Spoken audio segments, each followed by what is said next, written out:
I'm not shocked at all at the decision of the Interpol to once again refuse the request of the Indian government for a red corner notice against me.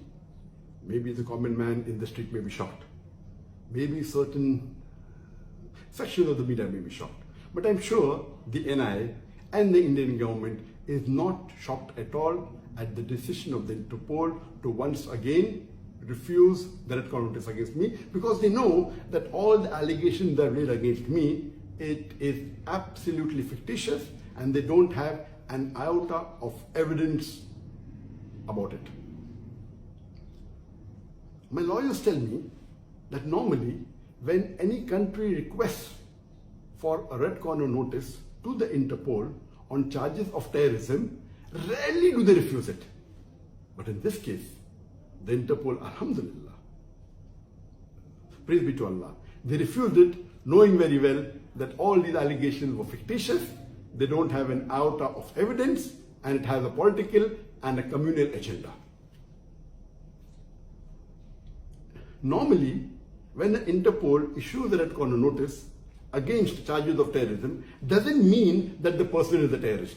He may be, he may not be, unless the court, in a court of law, after analyzing the evidences, say that he's a terrorist, can you consider that there are chances he'll be a terrorist? Just by a red corner notice being issued does not indicate that the person is a terrorist. It has been for more than 3 years since the Indian government, the NIA, is trying to find evidence against me.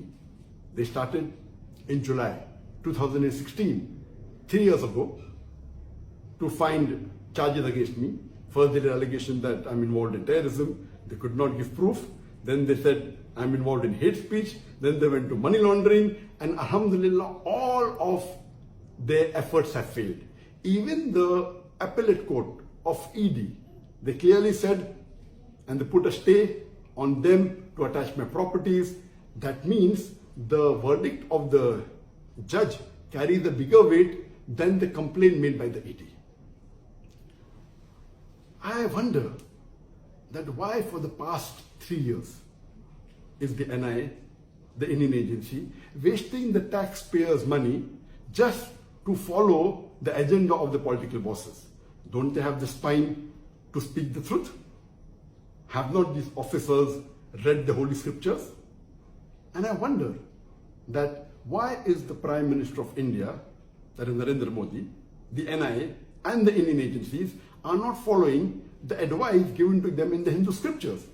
I am a student of comparative religion. I would like to advise them that why don't they follow the guidance given in Rigved in book number 7, chapter number 104, verse number 122, where it says that speaking truth is easy.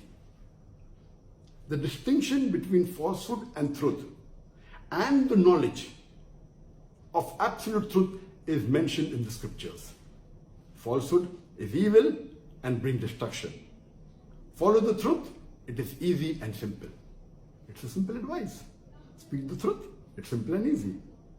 Furthermore, it is mentioned in Mahabharata, in book number 8, chapter number 49, verse number 27, that speaking the truth is indeed very virtuous.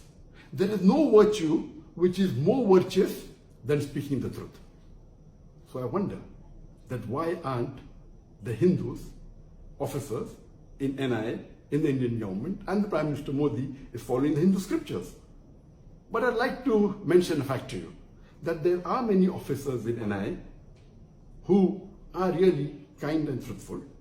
And I know that when my organization, Islamic Research Foundation, was banned in November 2016, the NIA raided my office and was continuously there for more than 2 days. They were for more than 50 hours in the office.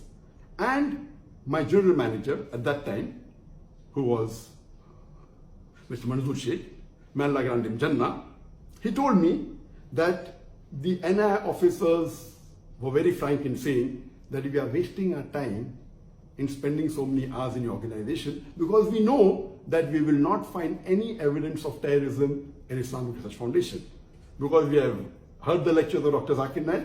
He speaks about peace, but we are forced by our superior to do a raid on this organization.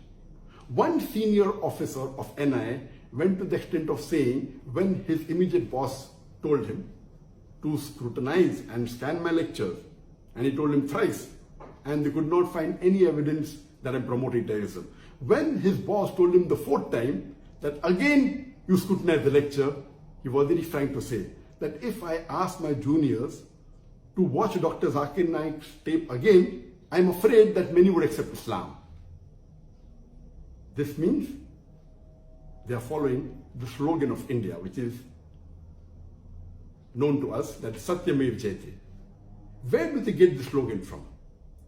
It is obtained from the Mundaka Upanishad, book number 3, chapter number 1, verse number 6, which says Satyamev Jayate, Nantaman, which means truth triumphs alone, not falsehood. I would like to thank the Interpol, because this message of the Upanishad is also mentioned in the Quran, in Surah Isra, chapter number 17, verse number 81, which says, وَقُلْ جَهَلَكْ وَذَاكَ الْبَاطِلِ إِنَّ الْبَاطِلَ كَانَ زَهُوقًا. When truth is hurled against falsehood, falsehood perishes. For falsehood, it's by its nature bound to perish. I would like to thank the Interpol. Though they are not Indian, they are following the advice of the Indian slogan, Satyamev Jayate. Truth triumphs alone. They are following the advice given in the Upanishad as well as in the Quran. My only request is, why doesn't the Prime Minister of India, Narendra Modi, the NI and the Indian agencies also follow the advice of the Upanishad and the slogan of India, that is Satyamev Jayate. Truth triumphs alone. Thank you. Assalamu alaikum. May peace be on you.